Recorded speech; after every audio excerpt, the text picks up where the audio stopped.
Good afternoon and welcome back to A Taste for Truth. It's a grey day in London and it's a grey day for Julian. So let's start with a recap, shall we? Just to remind ourselves of all the interesting things we've learned thus far. We learned that Julian Assange is an Australian journalist who has won awards from both the free press, the alternative media, and the establishment. He set up WikiLeaks, which released important information to the world, resulting in poor Julian being in prison. So we know that he is a successful and committed investigative journalist. But what about Julian the man? We learned about that too. Julian's father. Julian was charming, he would go to a party and then within a few minutes he'd be surrounded by people. We learned about Julian's mum. He's being held in the basement of the prison, right in the middle of the prison in solitary confinement. As a mother, I'm asking the world to stand up for my brave son. We learned about Julian's wife. It's quite something that one of the most surveilled people on the planet managed to carve out space for a family and partner. Yeah, it wasn't easy. So, how is our Julian doing? What we're seeing here of Julian is a slow motion murder, basically, and the mini stroke is just another, it's another condition of his that is from his this ordeal that he's been experiencing since he was first arrested 11 years ago in the UK. So Julian is a bit crook, and you might be interested to know that the hardened criminals in Belmarsh have put together 2 petitions protesting the harsh conditions that Julian is being kept under. I think that speaks for itself. Now, one of the things we also covered yesterday was Julian's journey to Belmarsh. Journey to Belmarsh. WikiLeaks released the video. America don't like it. Julian is accused of sexual misconduct. Julian takes refuge in the Ecuadorian embassy. He stays there for 9 years. The investigations are dropped. Julian is kicked out of the embassy and sent to jail. Where he remains. Now, the thing is, I, for one, am a little concerned as to how we're supposed to react to all this. And as I was saying, it's very important that we know that we are hearing and speaking truth.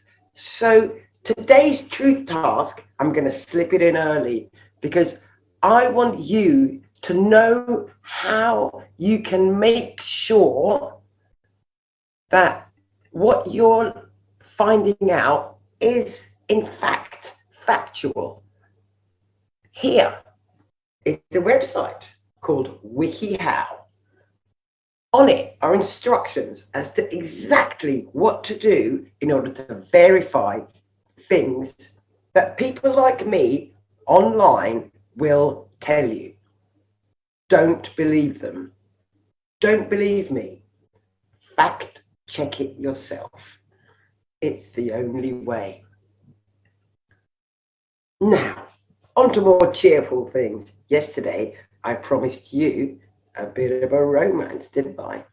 Because our Julian, in spite of the harsh circumstances under which he is existing has given us quite the story.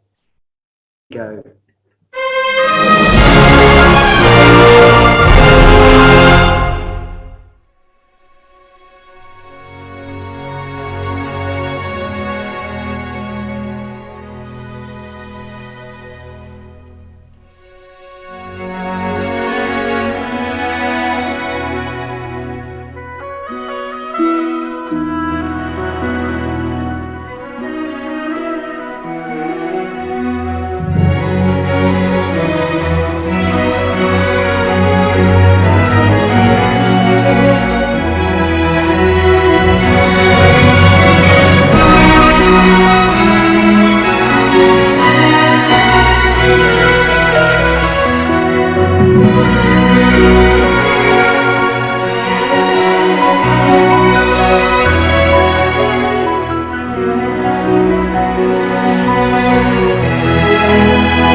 Well, I don't know about you, but I'm rather moved. And I really don't know what to follow that with. So I'm going to leave you to get on with today's truth task. Check WikiHow. I'm going to hope that you did yesterday's truth task, which was log in to Don't Extradite Assange and write to Priti Patel. And I'm going to leave you some words from the man himself, who amazingly manages to give us some hope.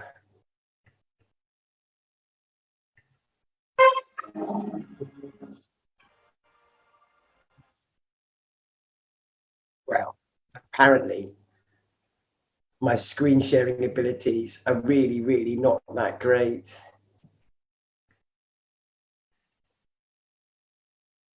I'm going to work it out. Aha, I've got it. Go me. A taste for truth. One of the hopeful things that I've discovered is that nearly every war that has started in the past 50 years has been a result of media lies.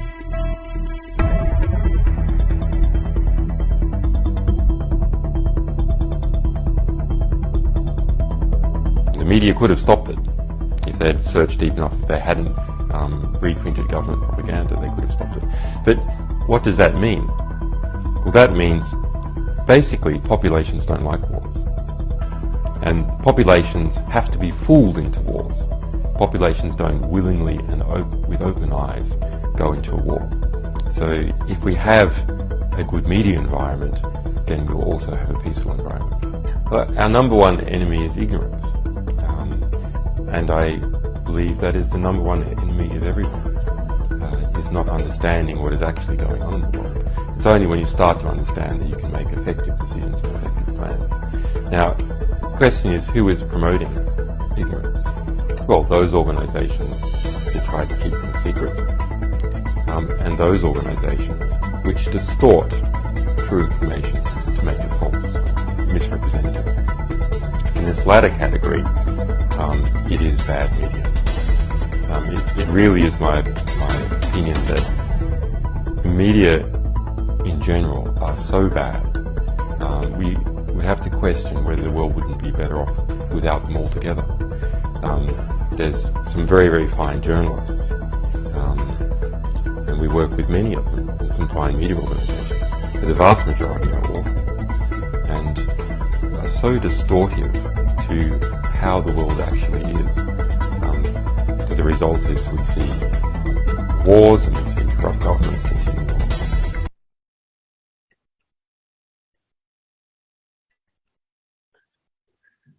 Well, I think that just about says it, don't you? It's about getting a taste for truth, finding out the facts, and fanning the fires of your freedom.